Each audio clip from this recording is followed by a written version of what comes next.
আছে আবার হোটেল শ্রমিক হোটেল শ্রমিককে আজকে 15 সালের 28 অক্টোবর প্রতিদিন করে হোটেল মালিক সোহেল বাবাতি নিজের পিস্তল দিয়ে গুলি করে হত্যা করেছে।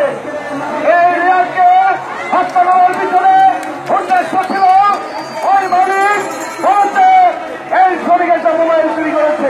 এই মিথ্যা অপবাদ দিয়ে মালিকের নিজের পিস্তল দিয়ে শ্রমিককে মারলে আমরা স্বরাষ্ট্র মন্ত্রণালয়, শ্রম মন্ত্রণালয়, প্রধানমন্ত্রী দপ্তর, সিসিএসপি সকল জায়গায় স্মারকলিপিতে বললাম বিভাগীয় তদন্ত করেন, চিহ্নিত খুনিকে গ্রেপ্তার করেন।